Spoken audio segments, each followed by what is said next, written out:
Saudi আরবের মরিয়ম খেজুর চাষ করে রীতিমতো তাক লাগিয়ে দিয়েছেন অবসরপ্রাপ্ত স্কুল শিক্ষক আলহাজ আব্দুল জলিল। মরুভূমির চরম ভাবাপন্ন আবহাওয়ার উৎপাদিত ফলকে নরম কাদামুক্ত মাটিতে চাষ করে সফল হয়েছেন তিনি। চাটমোহরের প্রত্যন্ত অঞ্চল হান্ডিয়াল ইউনিয়নের বল্লভপুর গ্রামের আব্দুল জলিল বাড়ির পাশে তিনি এই খেজুর গাছ রোপণ করেছেন। আর প্রতিদিন এক নজর সৌদি খেজুর দেখতে শত শত মানুষ ভিড় করে তার বাড়িতে। 2012 সালে শিক্ষকতা জীবন থেকে অবসরে যাওয়ার পর সৌদি আরবে পবিত্র হজ পালন করতে যান তিনি। সেখানে তিনি বেশ কিছু খেজুরের বাগান ঘুরে দেখেন। পরে সেখান থেকে মরিয়ম জাতের এই খেজুরের বেশ কিছু বীজ সংগ্রহ করেন তিনি এবং দেশে ফিরে তিনি বাড়ির আঙ্গিনায় এবং অপর একটি জায়গায় দুইটি বাগান গড়ে তোলেন তিনি। শেষ পর্যন্ত তার বাগানে বেশ কয়েক বছর যাবত খেজুর আসতে শুরু করেছে। তাই এবার কৃষি জমিতে বড় পরিসরে সৌদি খেজুরের বাগান করার চিন্তা করছেন তিনি। ইতোমধ্যে তার মালিকাধীন বেশ কিছু জমিতে খেজুর চাষের জন্য প্রস্তুত করেছেন তিনি।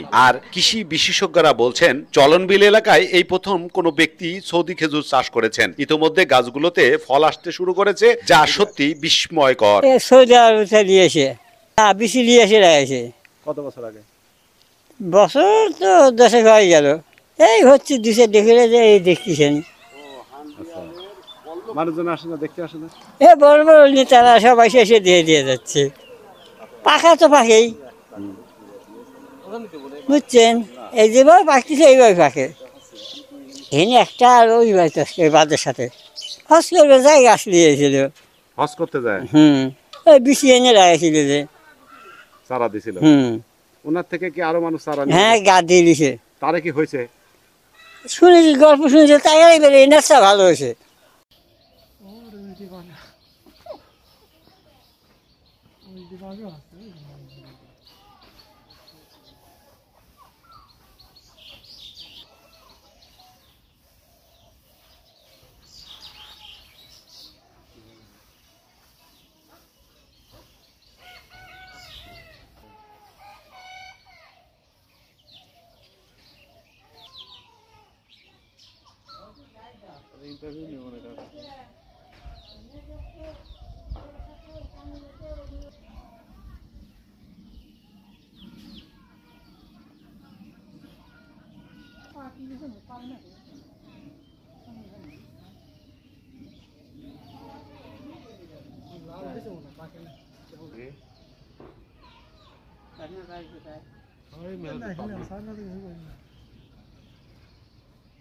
ওনাতে নিলেন?